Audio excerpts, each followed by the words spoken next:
Elecciones en Bogotá en el contexto histórico-político nacional. Por Iván Darío Ávila Gaitán. Politólogo, doctor en filosofía. Docente e investigador universitario. Colombia se ha debatido, a lo largo de su historia republicana, entre tres proyectos, el conservador, el liberal y el popular. El proyecto conservador se ha caracterizado por una concepción de la política profundamente autoritaria, en donde, como dirían los zapatistas, quienes mandan, mandan mandando, es decir, en función de sus mezquinos intereses y a través de un uso meramente instrumental de los votantes. Esa forma de comprender el ejercicio del poder político es indisociable de la apuesta por una economía de corte latifundista, extractivista y que, al promover dinámicas de desposesión de la tierra, obliga a las clases populares a ocupar posiciones serviles, como brillantemente lo expresa el cine documental de Marta Rodríguez. Sobra decir que este proyecto no solo es antidemocrático, sino que se encuentra alineado con la explotación animal y la degradación ambiental, promoción de la tauromaquia, deforestación asociada a la ganadería extensiva, etc. También son notorios los lazos entre este proyecto, el uso instrumental del miedo, de la religión, la misoginia, el despojo paramilitar y el narcotráfico, ya que el narcotráfico, al convertir a las y los campesinos y sectores populares en criminales de poca monta y siervos de la gleba, desempodera a grandes masas de personas que podrían construir un proyecto sociopolítico y económico alternativo. Algunos de los principales exponentes políticos del proyecto conservador han sido Laureano Gómez, Guillermo León Valencia, Misael Pastrana, entre otros, y por supuesto sus herederos, Andrés Pastrana, Paloma Valencia, María Fernanda Cabal, etc. En los últimos 20 años Colombia afianzó un régimen latifundista, extractivista, servil y narcoparamilitar bajo el liderazgo de Álvaro Uribe Vélez y que hoy se encuentra en crisis por cuenta de la acción colectiva, dinámicas estructurales y estragos inherentes al propio proyecto histórico. El despojo latifundista y narcoparamilitar ha generado un inmenso éxodo hacia las grandes ciudades, lo cual, a su vez, ha engrosado los cinturones de miseria y aumentado la criminalidad ante la ausencia de una industria capaz de absorber la fuerza de trabajo liberada, y ante la persecución de organizaciones que intentan direccionar políticamente la economía popular. Los paros cívicos y sucesivos paros locales y nacionales son expresión de esta situación.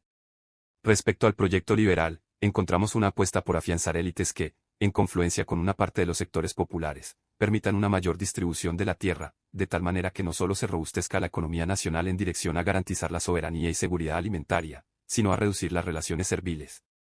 Este proyecto también le apuesta a generar una industria nacional capaz de absorber la fuerza de trabajo liberada y reforzar una parte de la economía popular, posibilitando la reducción de la criminalidad urbana y los cinturones de miseria. A menudo, este derrotero también va acompañado de la crítica de la violencia animal y de parte de la degradación ambiental, aunque al tener un norte industrializante puede chocar con organizaciones ambientales. La historia de Colombia ha mostrado que el proyecto liberal solo ha tenido victorias parciales, pues sus élites han ocupado un lugar subordinado respecto a las élites conservadoras.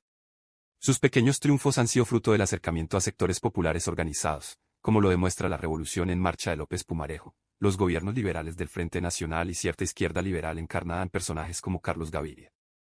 Algunos de estos sectores fueron fundamentales en el triunfo de Gustavo Petro.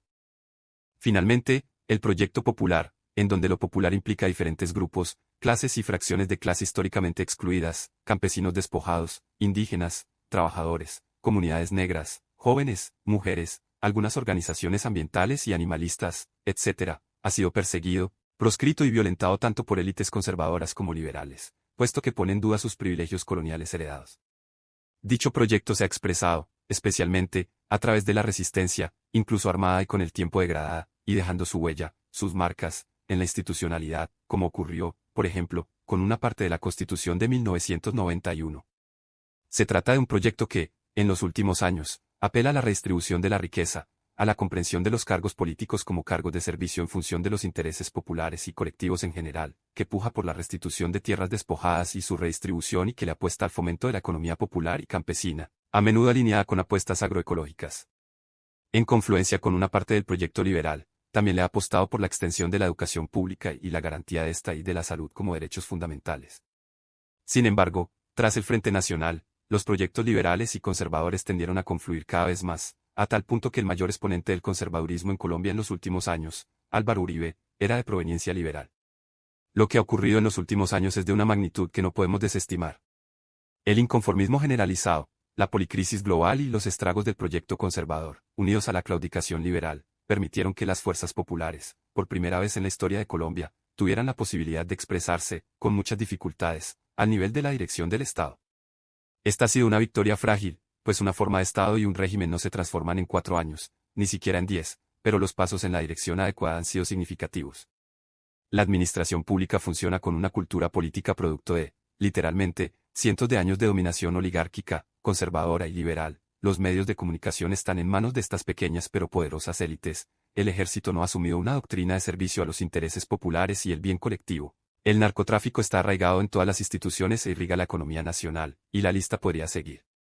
Para que finalmente un cambio en la forma de Estado y de régimen sea posible, no solo es necesario robustecer a las organizaciones y alternativas populares, sino también apoyar a ciertas y ciertos candidatos capaces de darle continuidad a este nuevo proyecto y a proyectos que le apuntan en dirección a aumentar la autonomía en los territorios. En ese sentido, las próximas elecciones resultan fundamentales. Aquí no se trata simplemente de propuestas puntuales, de supuestos buenos administradores o individuos carismáticos, sino de entender el proyecto político que cada candidato representa. En el caso de Bogotá, es evidente que esta tensión por proyectos de nación disímiles está en juego.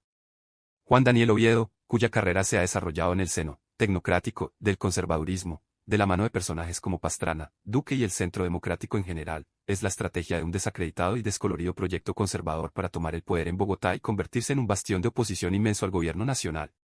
Por supuesto, Oviedo debe presentarse como independiente y alternativo para tener la más mínima posibilidad, especialmente en una ciudad con un voto progre, durante los últimos años, que muchas veces no comprende el alcance de lo que se juega histórico colectivamente, sino que solo percibe a individuos en una competencia por el triunfo del programa más seductor. Por otro lado, tenemos la expresión de unas élites liberales igualmente descoloridas y que, ante el avance de los sectores populares, no dudan en aliarse con las fuerzas conservadoras e incluso atacar a estos últimos violentamente para conservar sus privilegios y repartirse el botín, puestos en la administración pública, contratos, etc. Esa es la opción que representa Carlos Fernando Galán, es director de Cambio Radical, un partido que, en los últimos años, condensó las peores prácticas clientelistas y corruptas en el país. Finalmente, tenemos a Gustavo Bolívar, un candidato que está recibiendo apoyo de las organizaciones populares, incluyendo a las organizaciones de mujeres, incluso Ángela María Robledo adhirió a su campaña, y cuyo objetivo es, alineado con el gobierno nacional, echar adelante las reformas necesarias para un tránsito de régimen. Bajo el argumento del gobierno de los expertos y de la experticia política, este país ha permanecido sumido en la miseria y la explotación generalizada. La oportunidad que tenemos en estos momentos es la de elegir candidatos que, aunque no cuenten con esa supuesta pericia, pues no han sido educados en el seno de las élites, y que en últimas es una pericia para seducir, oprimir y explotar, concreten los mandatos de las organizaciones populares que los están apoyando. Necesitamos autoridades que no manden mandando, es decir, en función de sus mezquinos intereses, sino que manden acatando los mandatos populares, que manden obedeciendo a las organizaciones populares, que permitan el aprendizaje de la ciencia práctica del gobierno y el autogobierno territorial en el seno de las masas excluidas, oprimidas y explotadas. Tal vez Bolívar no sea la mejor opción, pero es la única que tenemos en Bogotá para las próximas elecciones en un momento realmente decisivo. Si el principal temor es la falta de experiencia o de experticia, solo basta recordar que la oligarquía en Colombia siempre ha apelado a la experiencia y la experticia, pero estas no lo han sido para la buena gestión de lo público y lo común, sino para el saqueo, el despojo y la explotación generalizada. Ni Colombia se desplomó con la elección de Petro ni Bogotá lo hará con la de Bolívar, pero sí contaremos con una oportunidad para que las voces populares puedan tener un impacto profundo en el que, por ahora, no es aún el país de la belleza y una potencia mundial de la vida, sino el país de la miseria y una potencia mundial de la muerte. Pero las cosas pueden y deben cambiar. Artículo publicado el 25 de octubre de 2023 por el periódico Desde Abajo.